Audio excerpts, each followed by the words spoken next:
नमस्कार, प्रादेशिक समाचार के साथ मैं प्रियंका। पहले मुख्य समाचार। प्रधानमंत्री नरेंद्र मोदी ने युवाओं से राजनीति से जुड़ने का किया आह्वान। श्री मोदी ने आकाशवाणी से मन की बात कार्यक्रम में कहा, एक पेड़ मां के नाम अभियान ने केवल 5 महीनों में 100 करोड़ पेड़ लगाने की महत्वपूर्ण उपलब्धि हासिल की। इंडिया ब्लॉक के नवनिर्वाचित विधायकों की आज रांची में हो रही है बैठक। हेमंत सोरेन को विधायक दल का नेता चुने जाने के बाद शाम 4 बजे राज्यपाल से मुलाकात कर पेश करेंगे सरकार बनाने का दावा। और भाजपा ने कहा, पार्टी सकारात्मक विपक्ष की भूमिका निभाएगी। और अब समाचार विस्तार से। प्रधानमंत्री नरेंद्र मोदी ने युवाओं से राजनीति से जुड़ने का आह्वान किया है। श्री मोदी ने आज आकाशवाणी से मन की बात कार्यक्रम में कहा कि अगले वर्ष स्वामी विवेकानंद की 162वीं जयंती पर दिल्ली में विकसित भारत युवा नेतृत्व संवाद का आयोजन किया जाएगा। देश हर वर्ष 12 जनवरी को स्वामी विवेकानंद की जयंती पर युवा दिवस मनाता है। प्रधानमंत्री ने कहा कि इस संवाद में पूरे देश से करोड़ों युवा भाग लेंगे। नए युवाओं को राजनीति से जोड़ने के लिए देश में कई तरह के विशेष अभियान चलेंगे। विकसित भारत यंग लीडर्स डायलॉग भी ऐसा ही एक प्रयास है। इसमें देश और विदेश से एक्सपर्ट्स आएंगे। मैं भी इसमें ज्यादा से ज्यादा समय उपस्थित रहूंगा, तो आप भी तैयार हो जाइए। जो भारत के भविष्य का निर्माण करने वाले हैं, उनके लिए ये बहुत बड़ा मौका आ रहा है। श्री मोदी ने कहा कि एक पेड़ मां के नाम अभियान ने केवल 5 महीनों में 100 करोड़ पेड़ लगाने की महत्वपूर्ण उपलब्धि हासिल कर ली है। कुछ महीने पहले हमने एक पेड़ मां के नाम अभियान शुरू किया था। इस अभियान में देश भर के लोगों ने बहुत उत्साह से हिस्सा लिया। मुझे ये बताते हुए बहुत खुशी हो रही है, इस अभियान ने 100 करोड़ पेड़ लगाने का अहम पड़ाव पार कर लिया है। 100 करोड़ पेड़, वो भी सिर्फ 5 महीनों में। ये हमारे देशवासियों के अथक प्रयासों से ही संभव हुआ। आज राष्ट्रीय कैडेट कोर एनसीसी दिवस है। श्री मोदी ने कहा कि एनसीसी युवाओं में अनुशासन, नेतृत्व और सेवा की भावना पैदा करती है। एनसीसी का नाम सामने आते ही हमें स्कूल कॉलेज के दिन याद आ जाते हैं। मैं स्वयं भी एनसीसी कैडेट रहा हूं, इसलिए पूरे विश्वास के साथ कह सकता हूं कि इससे मिला अनुभव मेरे लिए अनमोल है। एनसीसी युवाओं में अनुशासन, नेतृत्व और सेवा की भावना पैदा करती है। प्रधानमंत्री ने डिजिटल अरेस्ट से बचाव के लिए लोगों को जागरूक करने पर भी जोर दिया। हमें बार बार लोगों को समझाना होगा कि डिजिटल अरेस्ट नाम का सरकार में कोई भी प्रावधान नहीं है। ये सरासर झूठ, लोगों को फंसाने का एक षड्यंत्र है। मुझे खुशी है कि हमारे युवा साथी इस काम में पूरी संवेदनशीलता से हिस्सा ले रहे हैं और दूसरों को भी प्रेरित कर रहे हैं। श्री मोदी ने स्वच्छता अभियान पर जोर देते हुए कहा कि सरकारी कार्यालयों से दशकों पुरानी फाइलें हटाने के लिए विशेष अभियान चलाया गया है। झारखंड में इंडिया ब्लॉक के नवनिर्वाचित विधायक आज अपना नेता चुनने के लिए रांची में बैठक कर रहे हैं। यह बैठक मुख्यमंत्री हेमंत सोरेन के आधिकारिक आवास पर हो रही है। हेमंत सोरेन को इंडिया ब्लॉक के विधायक दल का नेता चुना जाना तय माना जा रहा है। इसके बाद हेमंत सोरेन नई सरकार बनाने का दावा पेश करेंगे। 81 सदस्यों की झारखंड विधानसभा में इंडिया ब्लॉक को 56 सीटों पर सफलता मिली, जबकि एनडीए को 24 सीटों से ही संतोष करना पड़ा। झारखंड लोकतांत्रिक क्रांतिकारी मोर्चा को 1 सीट पर कामयाबी मिली। आकाशवाणी समाचार के लिए रांची से कृष्ण कुमार लाल।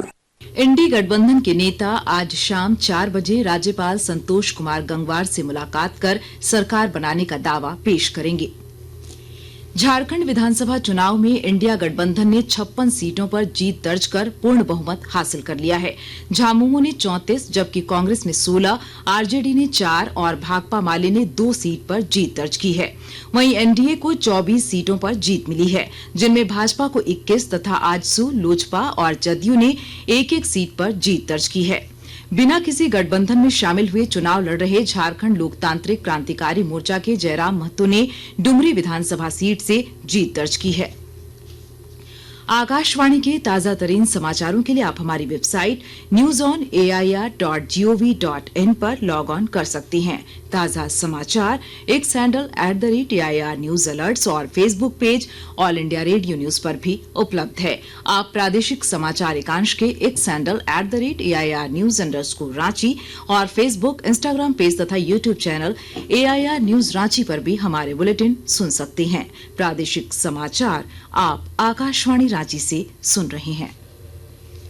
मुख्यमंत्री हेमंत सोरेन ने इंडिया गठबंधन को बहुमत मिलने पर लोगों का आभार जताते हुए कहा कि जनता की उम्मीदों पर खरा उतरने का प्रयास करेंगे। जिस आशा उम्मीद हमारे इंडिया गठबंधन के ऊपर राज्य की जनता ने रखी है, मैं आपको विश्वास दिलाता हूं कि आने वाला समय में आपका यह विश्वास हम टूटने नहीं देंगे। श्री सोरेन ने कहा कि झारखंड पर लगे पिछड़ेपन के कलंक को मिटाना है और समाज के अंतिम व्यक्ति तक योजनाओं का लाभ पहुंचाना है।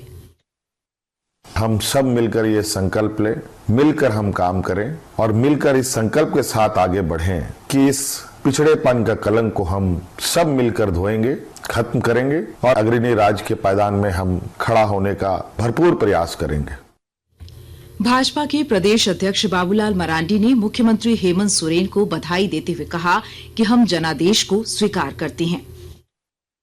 देखिए, सबसे पहले तो हेमंत सोरेन को बधाई है जीत की और साथ ही झारखंड की जनता का जनादेश को हम स्वीकार करते हैं और निश्चित रूप से अपनी खामियों को हम सब लोग ढूंढेंगे कि कहाँ चूक हुई है, कहाँ गड़बड़ी हुई है। अभी तो तुरंत चुनाव परिणाम आया है, आराम से बैठ करके हम सब लोग इस पर विश्लेषण करेंगे। कांग्रेस के प्रदेश प्रभारी गुलाम अहमद मीर ने कहा कि झारखंड की जनता ने इंडिया गठबंधन को सम्मानजनक जनादेश देकर विरोधियों को जवाब दे दिया है और अब हम आगे की रणनीति में जुट गए हैं। ये एक रिस्पेक्टेबल मैंडेट है। ठीक है, हमारी एक्सपेक्टेशन 4-5 सीटें इससे ज्यादा थी, वो विजिबली डैमेज तो हुआ। एक मंत्री और एक विधायिका जो बहुत ही पॉजिटिव हम मान के चल रहे थे और 2 सीटों पर मांडव और डाल्टनगंज में माइनर वोटों से रह गए, तो ये हमारी कैलकुलेशन में थे। बट फिर भी जो 16 का आंकड़ा फिलहाल क्लियर हुआ है, मैं नहीं समझता हूँ ये कोई कम है ऐसे कंपटीशन में, क्योंकि भारतीय जनता पार्टी का भी जंग कांग्रेस के साथ ही था और भी सारे एलिमेंट्स काम कर रहे थे जिनका टारगेट कांग्रेस था। तो उसके बावजूद हमारे इंडिविजुअल कैंडिडेट्स ने, पार्टी ने, हमारी नेशनल लीडरशिप ने जो रिक्वायरमेंट से बेहतर टाइम यहां दिया और हमारे इनिशिएटिव्स को बूस्ट करने में मदद किया। मैं समझता हूं कि ये मोर देन सफिशिएंट।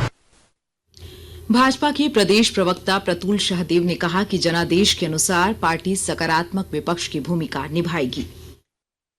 एक जिम्मेवार विपक्ष के रूप में हम हेमंत सरकार को सभी जो अच्छे कार्य करेंगे उसमें हमारा रचनात्मक सहयोग रहेगा और हम इस सरकार के लिए एक वॉचडॉग बनकर भी काम करेंगे, क्योंकि पिछली बार लगातार घपले घोटाले का आरोप लगा था। तो हम ये सुनिश्चित करने की कोशिश करेंगे कि जनता ने हमें विपक्ष में बैठाया है और एक जिम्मेवार विपक्ष का काम ये भी होता है कि वो ये सुनिश्चित करे कि सरकार में करप्शन नहीं हो और गलत कार्यों पर आवाज उठाए। तो हम एक अच्छे विपक्ष की भूमिका को निर्वाह करने की कोशिश करेंगे जो हमें भूमिका जनता ने दी है। राजधानी रांची समेत राज्य भर में ठंड बढ़ने लगी है। गुमला, चतरा और लोहरदगा का न्यूनतम तापमान 9.5 डिग्री सेल्सियस रिकॉर्ड किया गया, जबकि रांची का न्यूनतम तापमान 11.8 डिग्री सेल्सियस रिकॉर्ड किया गया है। रांची स्थित मौसम विज्ञान केंद्र के अनुसार अगले 5 दिनों तक सुबह के वक्त कोहरा और दोपहर के वक्त बादल छाए रहेंगे। राजधानी रांची के JSCA इंटरनेशनल क्रिकेट स्टेडियम में चल रही सीनियर विमेंस T20 मैच में इंडिया C ने इंडिया E को 6 विकेट से हरा दिया। वहीं दूसरे मैच में इंडिया B ने इंडिया D को 73 रनों से हरा दिया है। अंत में मुख्य समाचार एक बार फिर। प्रधानमंत्री नरेंद्र मोदी ने युवाओं से राजनीति से जुड़ने का किया आह्वान।